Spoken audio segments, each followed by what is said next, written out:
Hi again, and welcome to another Card and Cardboard review. I'm Benjamin Hernandez, and today I'm talking about Epic. Now, Epic is a two-player, four-player, multiplayer, head-to-head combat game, much in the line of Magic the Gathering and many of these other games where you are powerful sorcerers or deities throwing spells and allies at each other in an attempt to break the other one down and reduce their life total to zero. So, what we're going to do is we're going to go into this box and show you what's all in there and tell you our final thoughts. Starting now. Alright, so here's what's inside the box. Believe it or not, actually this is a Kickstarter version, so a lot of the stuff over here is extra. We had another set of these generic cards and then these cards over here on top of like 15 extra cards for this deck. So in fact, everything will not actually fit back in the box for this. So when you're going to the retailer, trying to find your copy of this, you're probably going to get everything over here, minus 15 cards, and one set of these cards. So just FYI. So yes, again, nothing fits in this box anymore, so I've had to upgrade to this box. And I'm sorry I'm making noises on the mic, but it's kind of there to be put out there. So you're going to get, almost 200 cards here, about 150, 120, I believe. Which are unique cards that all have different facings, abilities, and different artwork on them. So what you're going to look at here on the shot is a different card here that has a value, an alignment, different abilities, and this is a event card, so it's got little notes that can be played on your opponent's turn or on your turn. And then we also have a creature here, which again has the cost symbol in the corner, the alignment symbol, and the ability text, as well as an attack and defense value. So in this game, it's a back and forth card game just like Magic the Gathering, except that there's no mana that you're dealing with.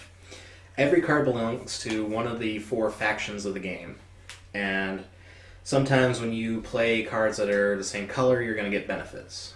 But it's not going to hinder you at all when you're building a deck randomly by drawing cards from the top of your deck here and just shuffling up and playing with them, which is one of the game modes that they sell with this little tiny rulebook here. Where do I start with this? Okay. So the basic idea is I have 30 life, my opponent has 30 life. If we're playing multiple players, everyone has 30 life.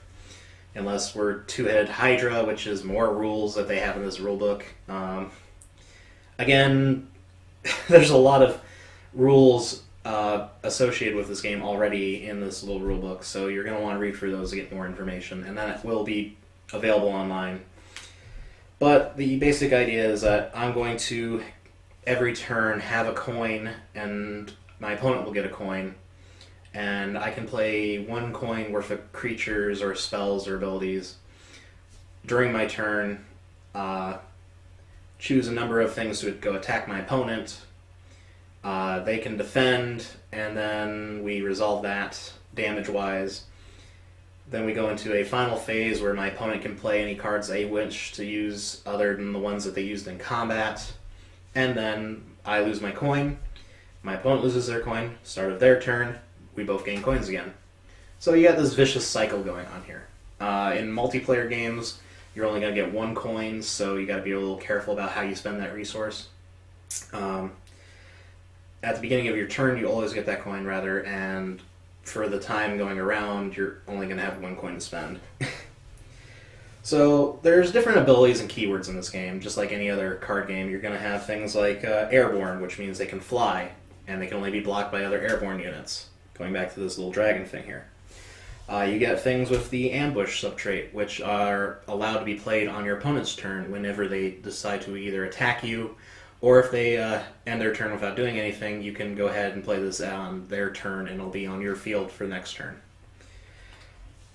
And like I said, there's only two costs of the game. There's 1 and 0, and that's how they resolved the whole resource issue that Magic the Gathering had. So that's another thing to be important of. Now you'll have other things in here like Blitz, which is kind of a haste ability. You'll have things like Oh, shoot. Tribute, meaning that when it enters play, you get an ability. You get things that can exhaust or tap for an ability. And that's basically what it all is. It's all this text there that's going to tell you what to do. One of my favorites is usually associated with the good faction, and that's Retribution, where whenever that unit deals damage to anything, you gain life. So that's kind of like a life link with the Magic the Gathering cards.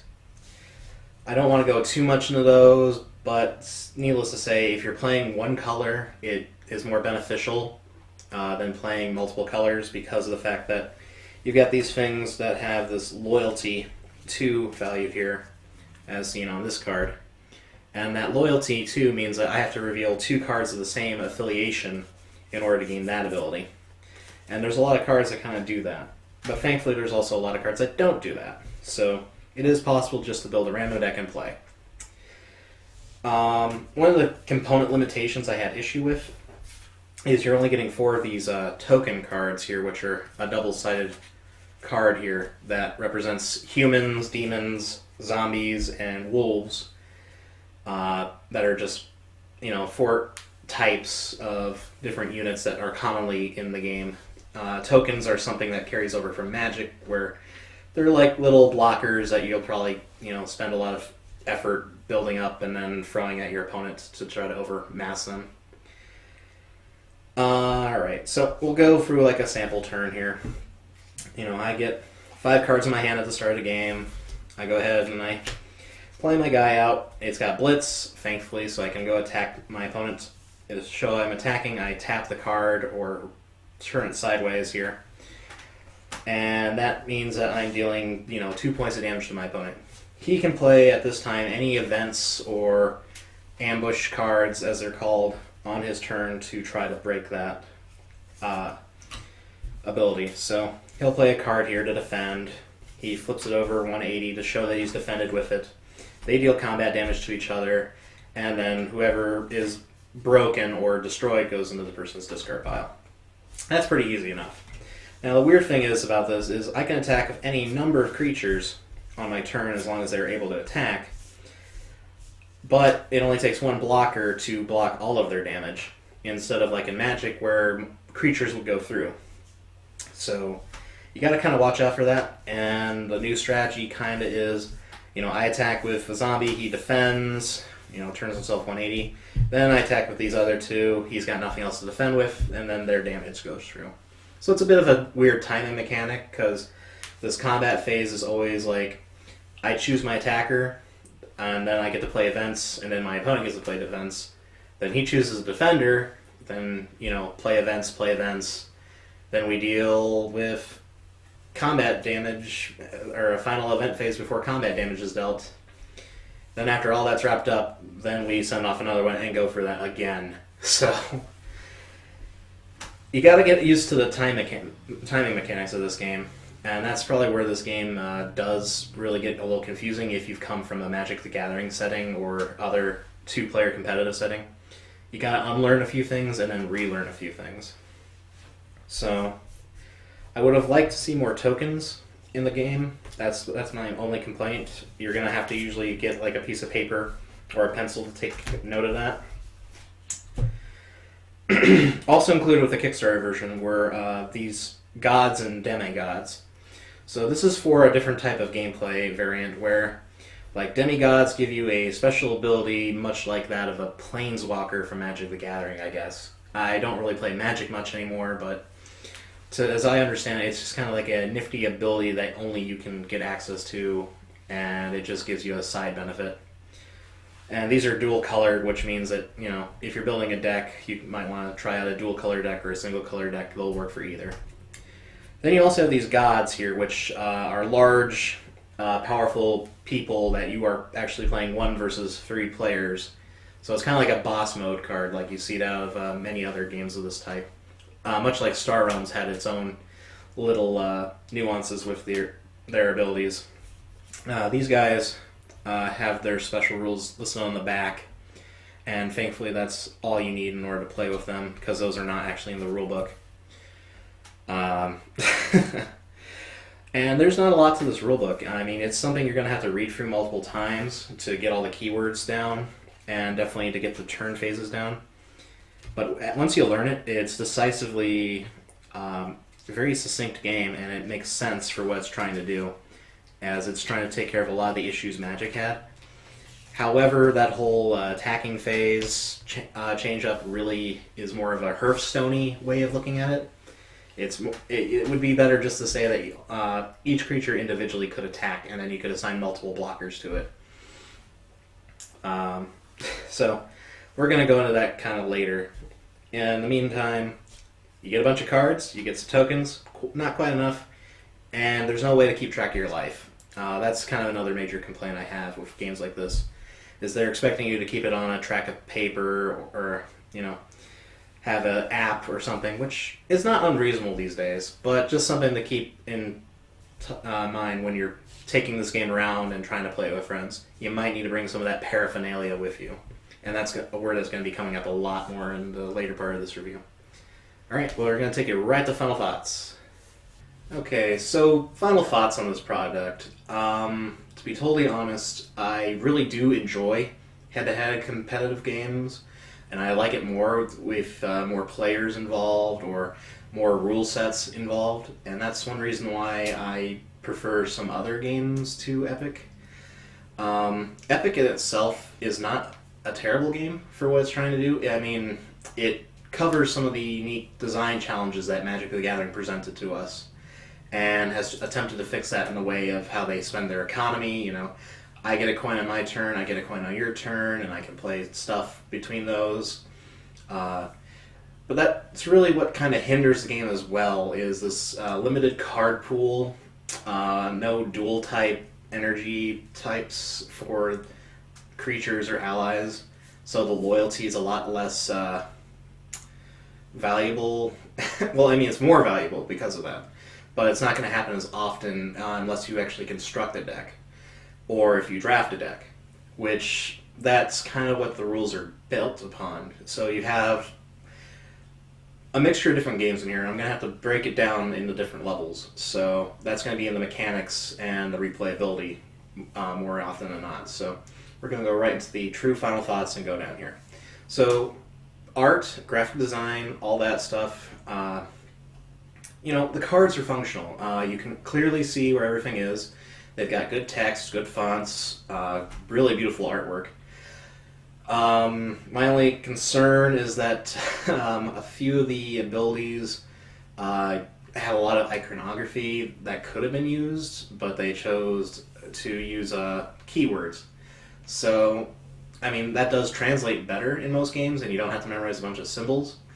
But in this case, you still got to know what an arrow exactly means, because an arrow is different than a semicolon. Just in the amount of way things are paid for or what they do. And that could take a few people a bit of a time getting used to, but thankfully a lot of that's on the text of the card itself. I would have to say that this is about an 8 on the art, because it works so well. Things are succinct, they make sense. You're looking pretty much at a Magic the Gathering card for most people. Cost is up in this corner, or rather this corner for you. Text, name, abilities, artwork, that's all you need on these cards. So that's what you're getting. Now, the components is usually the second part here. It's good card stock. I mean, it's pretty much the same stuff that you'd see out of Magic the Gathering cards. The box, however, is like Star Realms and their other game Star Realms, rather. It's not a very well-designed box to hold everything that you get, especially if you got the Kickstarter edition of the game, which comes with like 15 extra cards, and then another set of the token cards, and then another set of these cards that I've already explained earlier in the review. And that doesn't fit in the box anymore. So I've actually had to go out and pick up one of these little boxes like this, and thankfully my friend says that one of those boxes pretty much covers all this game, including in sleeves. So, component quality, we're going to go 7 because it's a card game. It's really important with a card game that you have a proper holder for the game, but that's part of the, paraphernalia of this kind of genre of game. You're always getting sleeves, you're always getting boxes, you're finding better ways to organize this. The only problem I have with it is the fact that you're going to need a number of clear sleeves as well as opaque sleeves or matte sleeves or whatever your particular pick is. And the rule book, this thing is small and portable, which is nice, but it could also be easily lost. So you're going to want to make sure you have a copy of this at all times, or at least be very good at memorizing it. It's all very cheap for the price, which is great, but doesn't feel that cheap. It's $15 retail for one of these boxes. They're kind of expecting you to buy 2 or 3 of these or have friends with them. So that's my only concern there in the components was, the card quality, which is usually fixed by sleeves, and then also the number of these token cards that you get, and the fact that they are double-sided actually causes more issues than it does solve issues, because then you're fighting over a similar resource, and it didn't give you nearly enough in one box. So you're going to have to resort to that pen and paper or dice or all that other paraphernalia again that comes with one of these card games. So we're going to give component quality at 7 because of those reasons.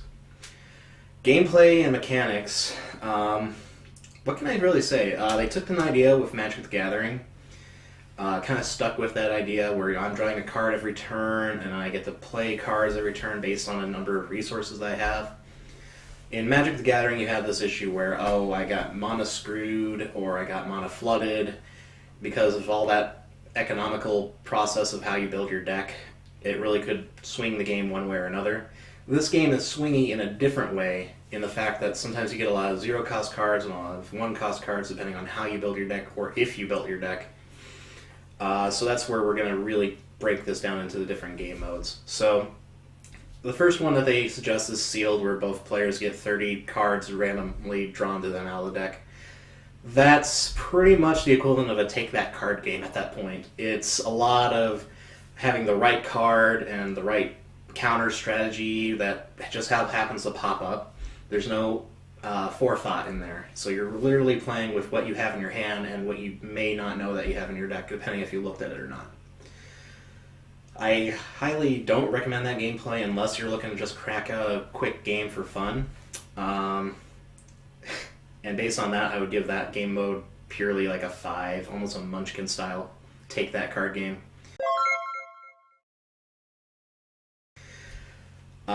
The draft, though, is a little bit more in-depth. If you're doing a 2-person draft, you're kind of doing, I pick 1, you pick 2, I get the last, and then you switch off. And, you're dealing out the number of cards, so there's 60 out there, 30 for each player. And that works really well. And I think that draft mode is probably one of the better ones. And it allows you to build like either a dual color deck or tricolor deck. You get to see all the cards that are out there and in play. You get to build, strategies. And that's where this game really soars at, is building those strategies. So the draft mode, even the multiplayer draft mode, I highly recommend for this game, and that's kind of what this game was built upon. I find that's one of the best areas in this game that really stick with. And if I had to, level it up on that, I'd give that a 7. Constructed, I will not actually be trying because I only got 1 box at this time. Constructed usually says that you can have 3 copies of each card in your deck, and you have to put basically 2 1-cost cards per every 0-cost card in your deck, so that way you can't win the game by milling your deck out. I mean, that's a lot of investment, so you're going to have a lot of, $15, $15, that adds up, grand $45 total there.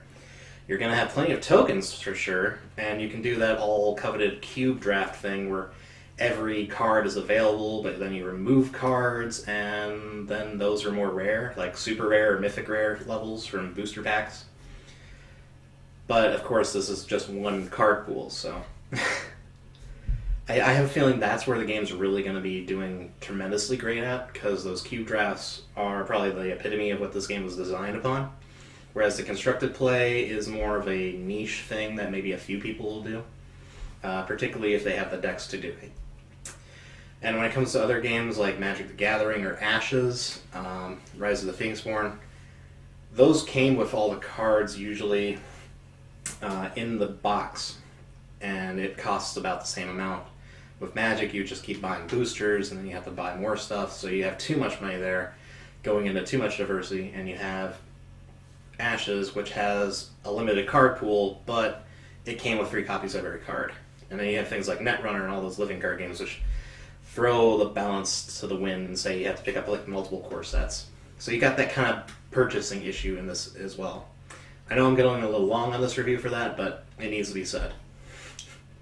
Replayability, though, is pretty good if you can get over the take-that nature of this. Because of the way the mechanics are, where I sit down and I play an event and you can't do anything about it as a response, that's where things get a little technical for Magic the Gathering, because you're going to have to hold on to these cards and use them more decisively than you would in Magic, since a lot of times in Magic you have these cards that are played as responses that are just like, nope, nope, nope. I mean, you have that in here, and you have the board-clearing spells of terrible almighty death that summon zombies. But you gotta know like when you have the advantage to play that, or if you have the advantage to play that, and that's really where kind of the replayability comes in, because there's a lot to explore in this game. So I'm going to tie in together mechanics and replayability. I'm going to give those an 8. I really do enjoy what I play in this game when I have like draft or something. Constructed and sealed, as they call it, or just random draw from the top, not so fun, but you know, they're good to just crank out a quick game, which is something you don't get out of many other games like this, and especially, you know, Magic the Gathering, which usually you have to buy a starter deck to do anyways, and that's going to cost you $15 right there. And you know, you got to get 2 of those usually. Oh, so final thoughts.